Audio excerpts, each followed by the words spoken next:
વર્ણિવેશરમણીયદર્શનમ મંદહાસરુચિરાનનાંબુજમ પૂજિતમ સુરનરોત્તમેર્મુદા શ્રીધર્મનંદનમહમવિચિંતયે. આરાધ્ય ઉપાષ્ટ ઇષ્ટદેવ હરિકૃષ્ણ મહારાજ, શ્રી લક્ષ્મીનારાયણ દેવ, ધર્મભક્તિ વાસુદેવ નારાયણ,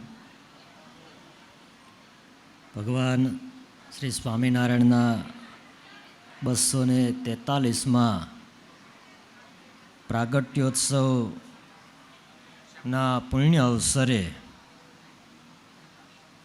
દેવાભિષેક કરી યજ્ઞનારાયણનો પ્રારંભ કરાવી ભગવાન શ્રી સ્વામિનારાયણે સ્વયં પ્રવર્તાવેલ પ્રથાનુસાર ચૈત્રી સમયાનું ઉદ્ઘાટન કરી આપણી વચ્ચે ઉપસ્થિત વરતાલવાસી શ્રી લક્ષ્મીનારાયણ દેવ ગાદીના વર્તમાન યશસ્વી આચાર્ય મહારાજ, પરમ પૂજ્ય ધર્મ ધુરંધર 1008 આચાર્ય મહારાજ શ્રી રાકેશ પ્રસાદજી મહારાજ, જેમના કંઠે શ્રીમદ ભાગવતની રસાળ ભક્તિમયી કથાનું રસપાન કરવાનું છે એવા સંપ્રદાયના નવયુવાન વિદ્વાન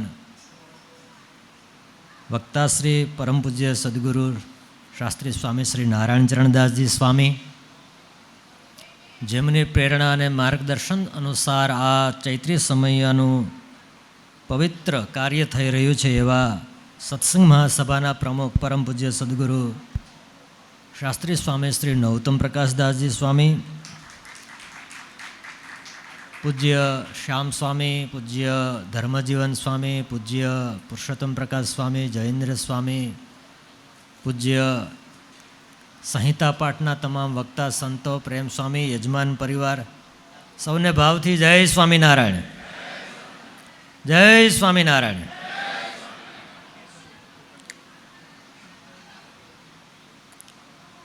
સ્વામિનારાયણ ભગવાનના 243માં પ્રાગટ્યનો અભિષેક જેણે જેણે જોયો, જેણે દર્શન કર્યા, એકવાર હૃદયમાં એવું થાય કે જીવનમાં એક વખત પણ આ રીતે જેને પ્રાગટ્યોત્સવના અભિષેકના દર્શન થયા ને એનું જીવન કૃતાર્થ છે, એને પુનર્જન્મ લેવાની જરૂર નથી.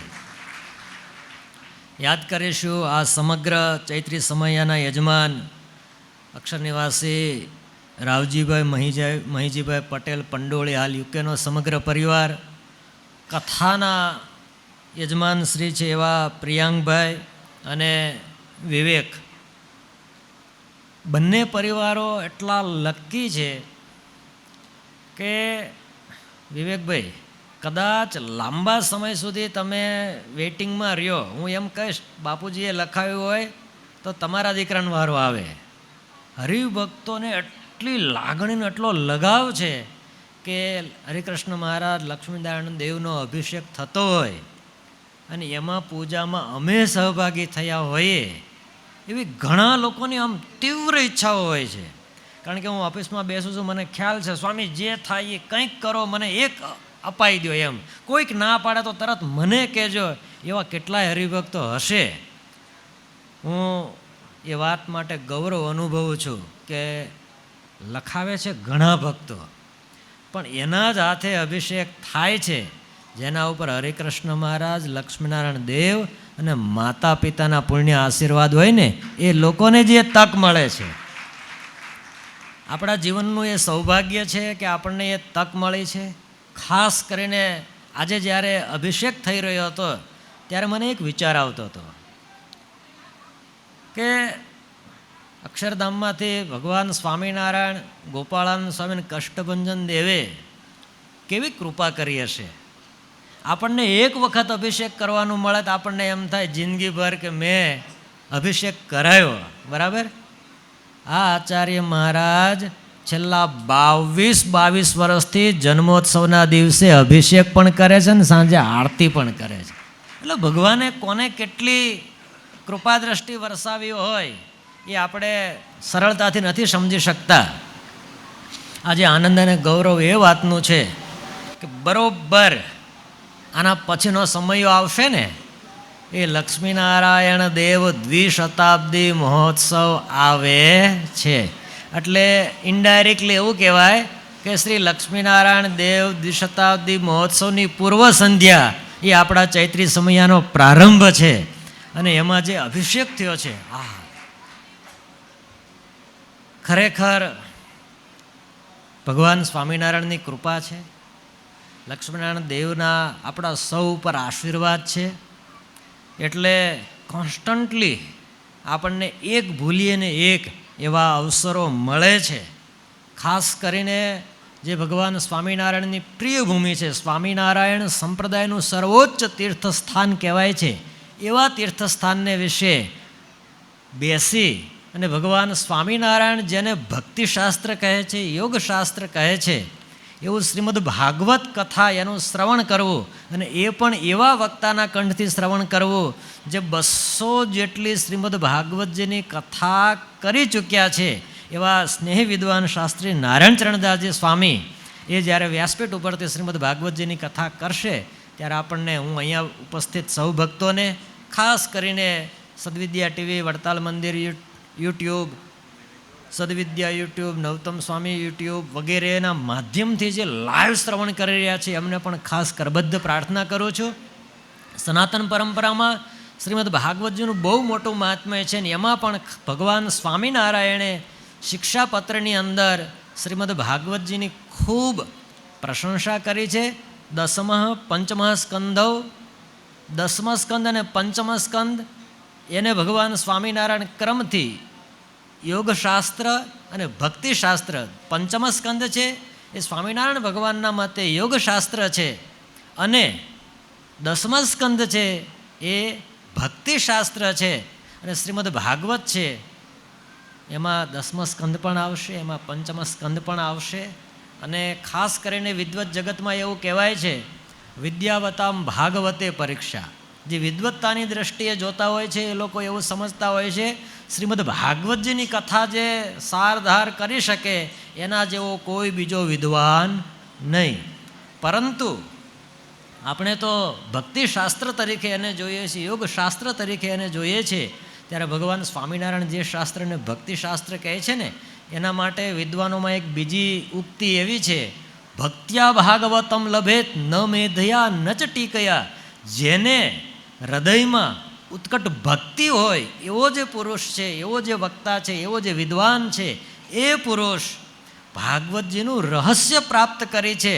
ટીકા ગ્રંથોથી કે તીવ્ર મેધા પ્રતિભાથી તો શબ્દાર્થ મળે છે, રહસ્યાર્થ ભક્તિ સંપન્ન પુરુષ હોય, ભક્તિ સંપન્ન વક્તા હોય, ભક્તિ સંપન્ન વિદ્વાન હોય એને પ્રાપ્ત થતું હોય છે. હું યાદ કરીશ અત્યારે અક્ષર નિવાસી ધીરુભાઈ ગોહિલને. શાસ્ત્રીજીએ જુનાગઢ મંદિરમાં ઘણી સેવાઓ આપી છે, અને ત્યારે ધીરુભાઈ ખંભે ખંભો મિલાવીને કામ કરતા હતા, સેવામાં સાથે જોડાયેલા હતા. આજનો પ્રસંગ તમે કથાના યજમાન છો એટલે ખાસ યાદ કરીશ. 6 મહિના પહેલાં એક ઘટના જે ચાલતી હતી એમાં હું અહીંથી સ્પેશિયલ જુનાગઢ આવ્યો. અગ્રણીઓને કોને સાથે રાખવા એટલે મેં બાપુજીને ફોન કર્યો, વિવેક, કે આવો પ્રસંગ છે ને અમે આવીએ છીએ. અમે પહોંચ્યા ત્યાંથી અમે નીકળ્યા ત્યાં સુધી ઓછામાં ઓછા 12 કલાક કંઈ પણ કામ વિના એ અમારી સાથે સાથે ઓફિસમાં બેસી રહ્યા. એટલે મેં એમને છેલ્લે નીકળતી વખતે એવું કહ્યું કે ધીરુભાઈ સોરી, તમે દિલથી સહકાર આપ્યો, ફળ મળ્યું ના મળ્યું, પણ તમે પૂરેપૂરી હાજરી આપી. ત્યારે એના શબ્દો હતા કે સ્વામી આ કહો ને એ અમને ગમે એટલા માટે નહીં કે આ અમારી ફરજ છે. અમે જો આ સમયે સંતોની હારે નહીં ઊભા રહીએ તો કોણ ઊભું રહેશે? હું મારા જીવનને ભાગ્યશાળી માનું છું કે મને અહીંયા આટલી સેવાની તમે તક આપી. આવી ભાવના એ બાપુજીની હતી. અને ખાસ હમણાં જ્યારે ઉદ્ઘાટનથી યજ્ઞ તરફ જતા હતા ત્યારે પણ મારા શ્રી યાદ કરતા હતા, આપણા જીવનનું એક મોટું સૌભાગ્ય છે. બાપુજીએ સેવા કરી હતી, તમે બાપુજીના આશીર્વાદ લીધા છે, આ સંતોનો સ્નેહ પ્રાપ્ત કર્યો છે. આજે તમે જુનાગઢ મંદિરમાં ટ્રસ્ટી છો અને 200 વર્ષનો ઉત્સવ કદાચ તમારા કાર્યકાળમાં આવશે. એટલે ભગવાને આપણે જે સેવાઓ કરી છે, આપણે જે પુણ્ય કાર્ય કર્યું છે સમાજમાં, સત્સંગમાં, પરિવારમાં, એના ફળ સ્વરૂપે આ લોકમાં એક મનુષ્યની જેટલી અપેક્ષાઓ હોય એના કરતાં અનંત ગણું ભગવાને આપણને આપ્યું છે. એ પ્રિયાંકભાઈ હોય તોય ભલે, વિવેકભાઈ હોય તોય ભલે, અને રાવજી કાકાનો પરિવાર હોય તોય ભલે.